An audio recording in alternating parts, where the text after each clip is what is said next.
वाराणसी के पास स्थित ऐतिहासिक और धार्मिक स्थल सारनाथ, जहां भगवान बुद्ध ने अपने जीवन का पहला उपदेश दिया था, जो अब विश्व धरोहर की स्थायी सूची में शामिल होने की दहलीज पर खड़ा हुआ है।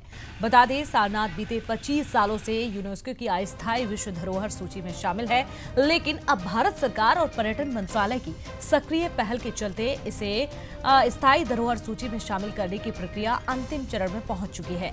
यूपी पर्यटन विभाग ने सारनाथ से संबंधित दस्तावेजों और जानकारी तैयार कर यूनेस्को को भेज दिया है। अब अगले महीने जहां आयोजक बॉडी सारनाथ का भ्रमण कर स्थायी सूची में शामिल करने की कार्रवाई पूरी कर सकती है। लोगों ने एक डॉसियर तैयार किया है सारनाथ कल्चरल लैंडस्केप करके एक्सपर्ट के माध्यम से। और जैसा कि सर आप लोग जानते हैं कि Sarnath UNESCO world heritage site की टेंटेटिव लिस्ट में बहुत पहले से ही है, बट इसका हम लोगों ने इस बार डोजियर जमा किया है। और यूनेस्को वर्ल्ड हेरिटेज साइट की एक एडवाइजरी बॉडी है आइकोमास। आइकोमास के एक्सपर्ट यहाँ आगामी जो मंथ है सितंबर में आना उनका प्रस्तावित है। यदि वो यहाँ पर आते हैं तो उनके साथ में बैठक कर विचार विमर्श किया जाएगा, और उससे पहले जो ढेर सारी कार्रवाइयाँ होती हैं यूनेस्को वर्ल्ड हेरिटेज साइट्स में नॉमिनेशन के लिए, उन सब पर कार्रवाई इस समय चल रही है।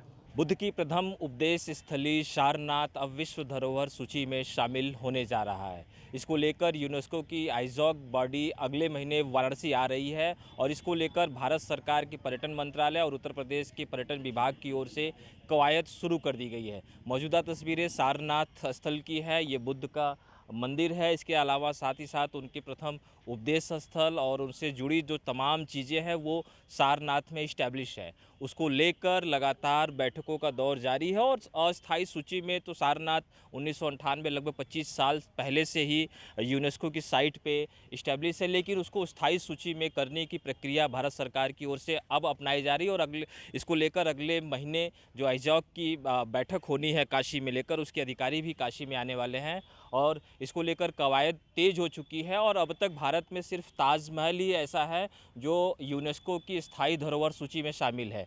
ये तस्वीरें हैं सारनाथ स्थल की, जहां से बुद्ध भगवान से जो जुड़ी हुई चीज़ें हैं, उनके उपदेश से जुड़ी हुई जो चीज़ें हैं वो यहाँ पर इस्टेब्लिश है। और इसको लेकर अब पर्यटन विभाग और ने बाकायदा जिला प्रशासन से इसकी जो सर्वे रिपोर्ट है वो मांगी हुई है, और अगले महीने खुद यूनेस्को के जो अधिकारी होंगे यहाँ पर आएंगे और इसको विश्व धरोहर सूची में शामिल करने का भी पूरा प्रयास करेंगे। इसको लेकर जो सारनाथ की जो वैश्विक पहचान है वो और ज़्यादा बढ़ेगी। हालांकि यूरोपीय और एशियन कंट्री में इसकी काफ़ी नाम है। बुद्ध से जुड़ा होने के चलते यहाँ पे तमाम इंटरनेशनल जो टूरिस्टर हैं वो भी आते रहते हैं। तो इसको लेकर कायद तेज हो चुकी है, और इसको वैश्विक स्तर पे और ज़्यादा पहचान दिलाने के लिए, साथ ही साथ पर्यटकों की संख्या बढ़ाने के लिए भी इसको यूनेस्को की विश्व धरोहर सूची में शामिल कराने का प्रयास भारत सरकार लगातार कर रही है। फिलहाल बंसल न्यूज़ के लिए वाराणसी से अभिषेक।